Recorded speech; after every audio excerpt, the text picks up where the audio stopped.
think I know better than anyone that there's a whole bunch of candidates out there that are less than ideal for this year's local body election. But that doesn't mean that there aren't some great candidates running as well all over the Motu. So I figured I'd sit down, have a chat to some of them, learn about what it is that they want to bring to the table, see who it is that's running with it this election. Hello there, kia ora. Welcome to the show. We're going to be sitting down with some of the election candidates from all over the Motu to learn a little bit about their vision for their communities, the kaupapa that they want to lead with, and how they intend to achieve what they lay out. Joining me today from the vibrant Porirua is Geoff Hayward, running for the Onepoto award. We've got an Onepoto domain here, and I was trying to work out why it was the same name. It apparently means like little beach. So Yeah. Is that named after Tahi Bay down there? No, but there's like a number of beaches that sit historically around the two harbours that make up Porirua. So Onepoto will be one of them. Although one of the interesting quirks about Porirua is that certainly for the Onepoto arm of the harbours, the coastline is significantly different from whenua Tupuna were the only ones around. Is that because of what's happened over the last 120 years, or is that a natural thing, just natural changes? Totally. Settlement has changed that coastline. It's affected obviously the connection to kai moana and so forth for mana whenua and Ngāti Toa, the Runanga.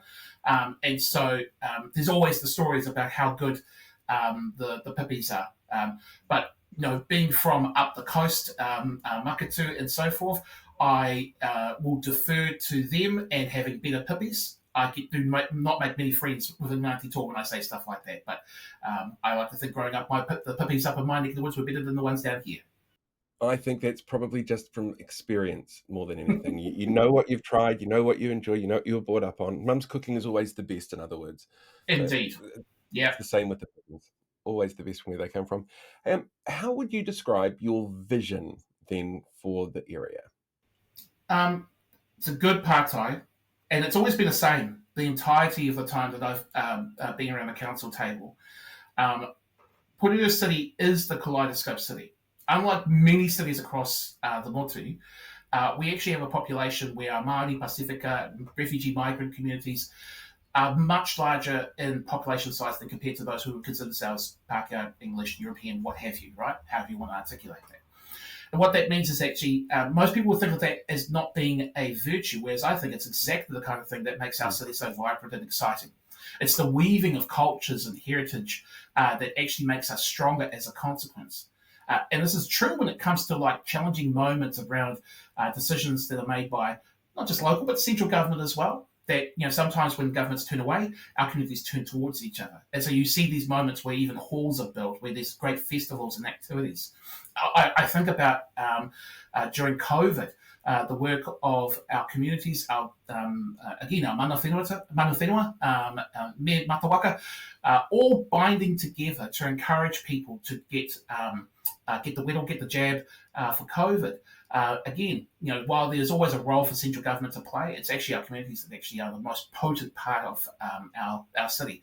So trying to reflect that in our decision-making process is so vital. And whether it's actually the role of mana whenua, the role of Māori wards, the role of making sure we have space at the table for the voice of those from our Pasifika, from our broader communities of refugees and migrants who have made Porirua home, as well as those with direct lived experience of accessibility as well. That's really important in terms of getting better decisions at a local council level.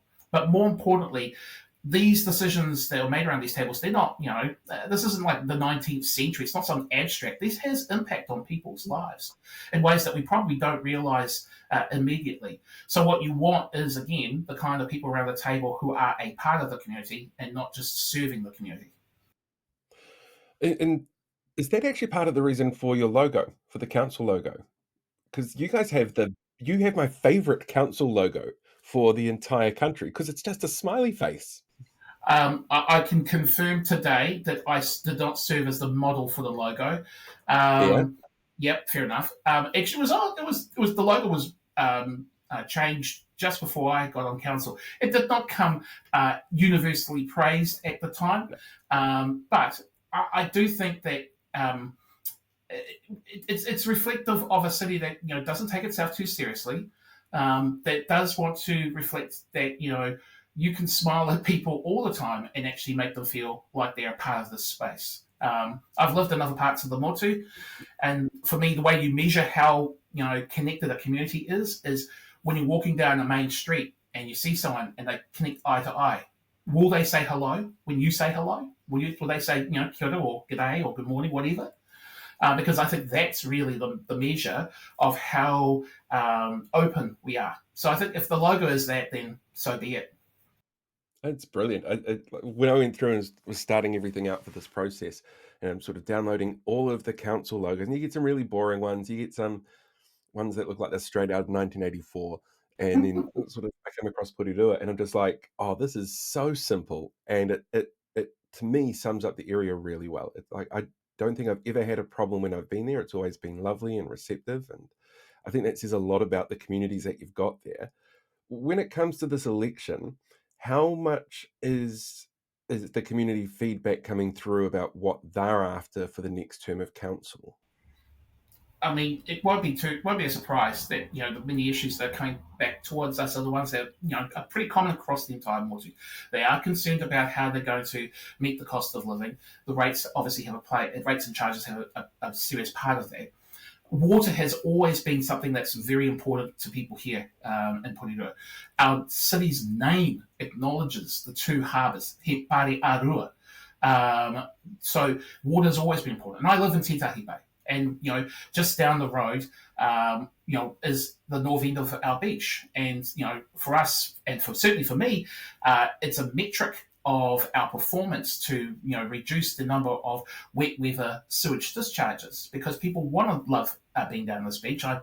Prior to being on council, I was involved with the Titahi Bay Beach Festival, where we shut down the street that I live on, and we'd open up the street to the community, and we had thousands of people come here year upon year to see the best of our bay and the activities around that. But likewise, for many people, it's also again a tangible thing. For me, it's tangible because where our house was when we first moved here, there was a huge storm and our house almost flooded. And certainly my neighbours who are further slightly down on an incline, they flooded. So it is a tangible thing for them to connect onto. But also one of the great things I've been hearing on the feedback as well is just again the importance of getting the services that we have right. And so a good example of that is around our solid waste. So the landfill here in Porirua, we have one at Spicer Landfill, which just sits on the boundary between Wellington and Porirua City. It is in a position where we are rapidly running out of space for that location. Our consent is also quickly running out as well. And so we need to, as a council, show leadership in reducing the amount of waste that actually ends up in landfill. Part of that is, construction and demolition waste, which is still the largest source. So there's some great mahi being done already in December. New facility that's going to be built just down the road from the entrance to the landfill that construction companies, demolition companies can take stuff there, reuse, repurpose the items that they are pulling out when they're doing developments. And so that gets another life, like the old swapper crates.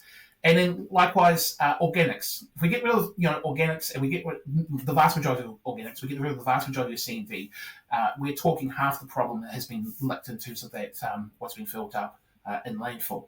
And it's important for people because again, they want to be part of the solution, but cost and burdens and barriers are really an issue. We need to do better at being responsive to that. Solid waste is actually a really interesting one that I found in all of my research. There are a number of places around the country that are grappling with that issue. Landfill is obviously one of a problem because you've only got so much land that you can bury stuff in. There's a couple of places that are looking at waste to energy plants at the moment, which very divisive for a lot of people because obviously there's pollutants and stuff like that. There doesn't seem to be an answer that's ever going to satisfy everyone when it comes to how you manage something like this. from a collaborative point of view with other people around that decision-making table, how do you approach an issue like that to go, right, we can't please everybody, how do we make the best of the bad situation? I think that's a really good question that kind of illustrates the challenge for any decision around the council table. The vast majority of decisions that you're going to be confronted at the council table are usually choices, at least two choices, and equally bad. And so you have to kind of reconcile with that. If there were a perfect solution, they probably would not end up at the council table, quite simply. So I think, if to take this more specific situation with regards to solid waste, I chair the committee at the moment.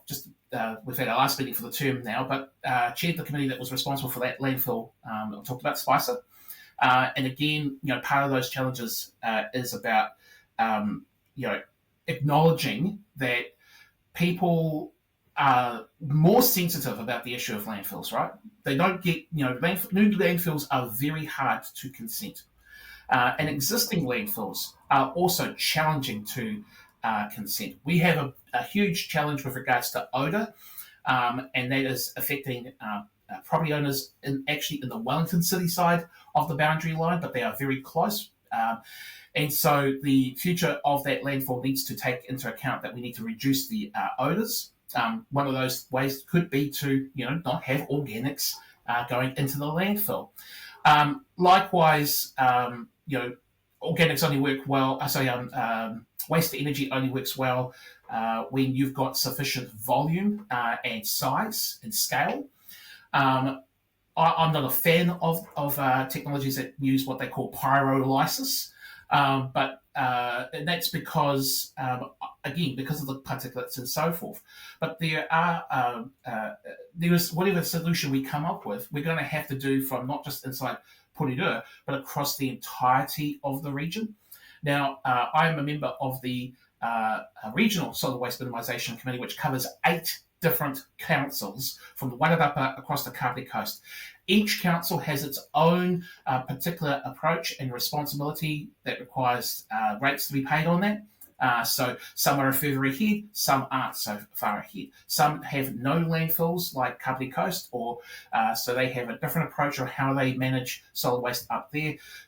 Whereas Porirua has a landfill, and so the burden, the cost of transporting waste can be relatively minor.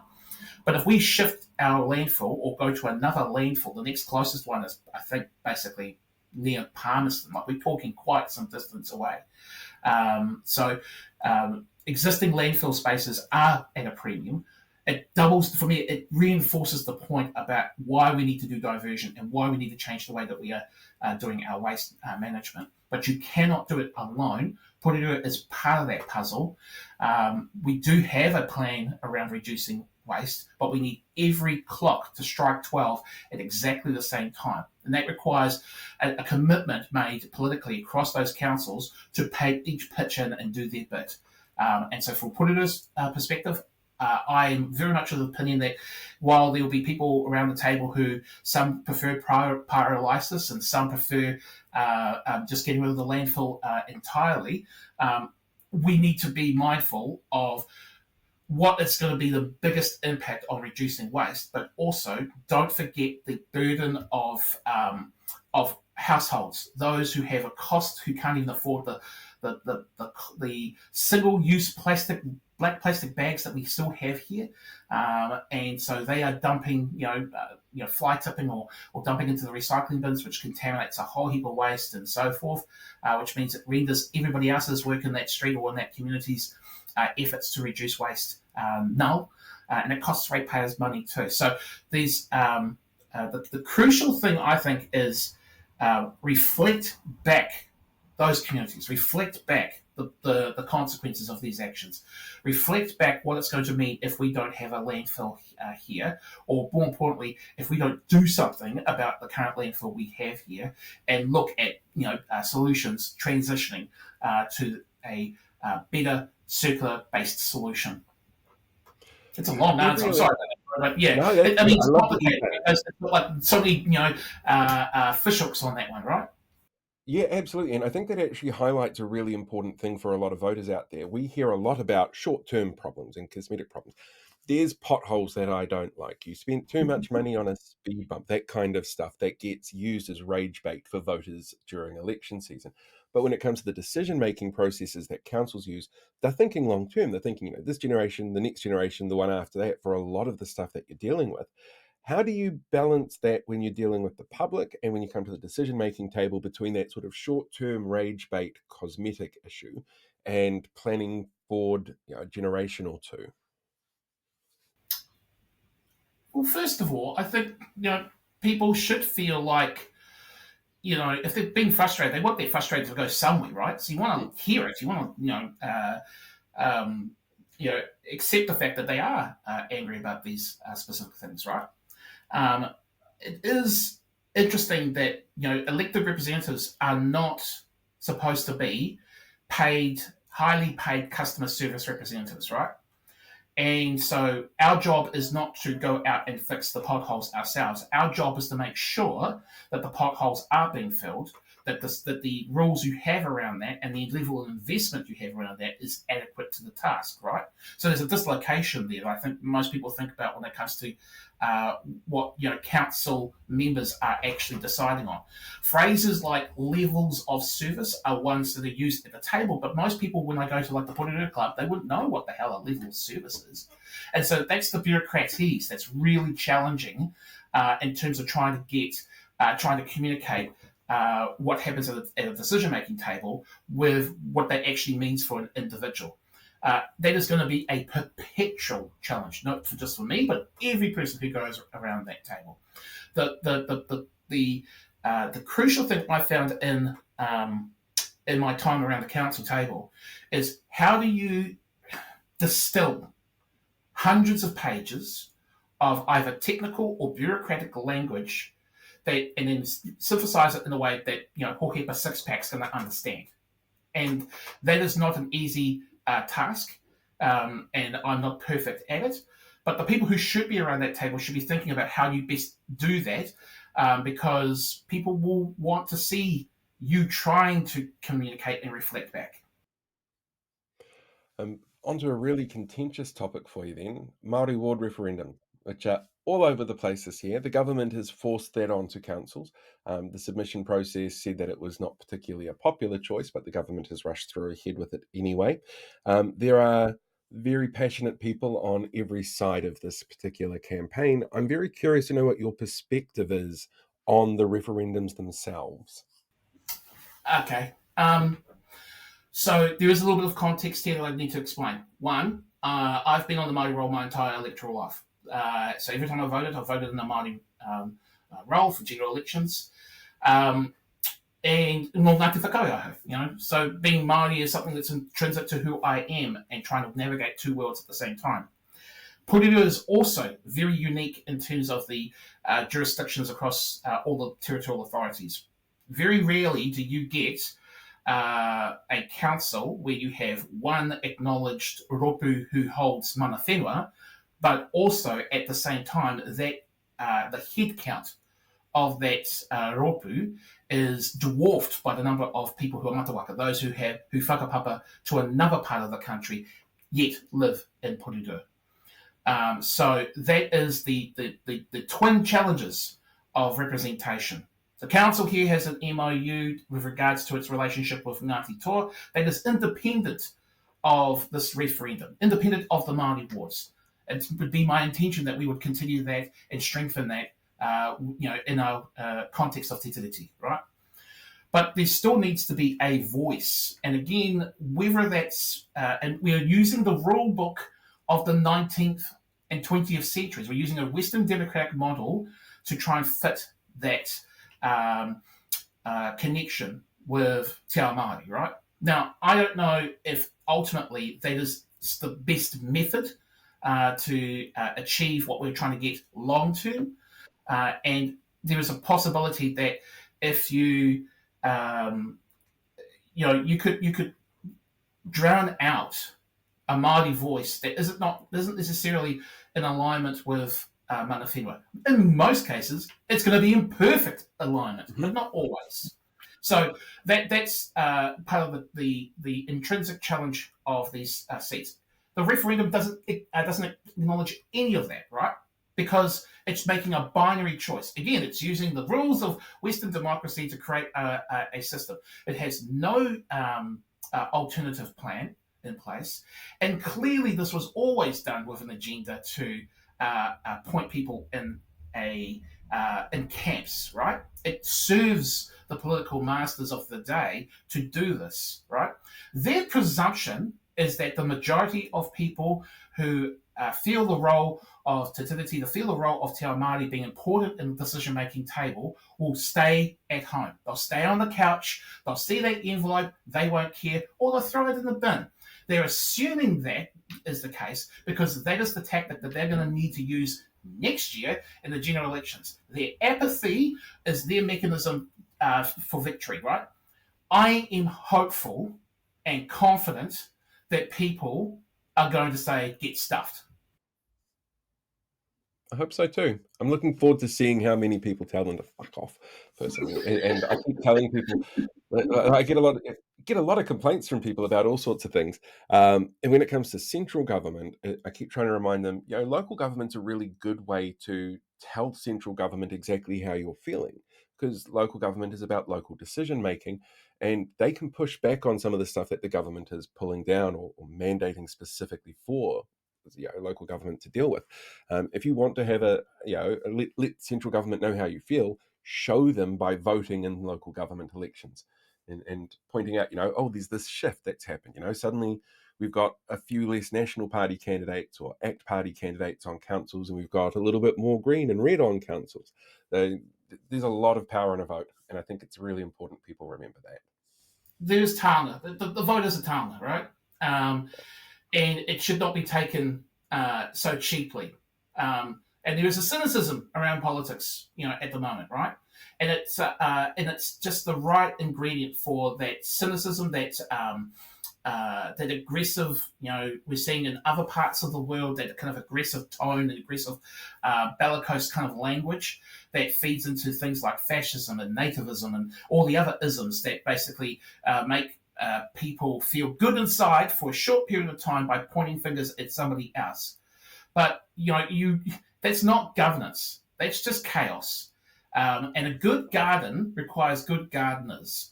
So if you're the kind of person that doesn't want to garden, that wants to point fingers at other people, who doesn't want to do the hard yards, who can't wait long enough, then you're going to get a garden that reflects that. Just complete dross, That actually sounds like my actual garden at the moment, because I haven't done anything for a while. I partnered with the gardener and they're out of the country at the moment. Same here as well, sad to say. And I know that I've already got some of the bok choy bolting, so that's not it's not a good reflection on me. But we will get to it. We'll get on to it. I know tomatoes need to be started to get sowed soon, so we'll get going. You have an excuse though. You've got an election that you're in the middle of at the moment. You've got a real reason. Whereas I keep being reminded I'm apparently living in my parents' basement at the moment and playing with my toys. So I could spend some time outside doing some gardening. Last question for you. What do you think voters should take on board before they make their decision this year when it comes to their voting? So the key thing is you should not be voting for people who go into a room, say nothing, maybe vote, and then leave the door and collect the paycheck. That's not good enough. You want individuals who aren't just connected to their communities, but are prepared to say something when they're in the room. And even if it's not, the most articulate or well thought, you do need to contribute to the debate around that table. Otherwise, the powers that be will assume your consent by default. There is this is certainly true of Māori and Pacific Island communities, that silence is not acceptance, it's dissent. And so, it's this confusion between Western and non-Western models that creates this impression that when you say nothing, you mean you're okay with it. And it shouldn't be about that. So make sure that if you're voting for an incumbent, that they actually can show that they have been in the debates and they have been talking. Many councils around the country, record their meetings now, so you can go back and check. But likewise, the best indicator of future performance is past performance. So for those individuals who haven't been on council before, check their record. How vocal have they been? How present have they been? How participatory have they been?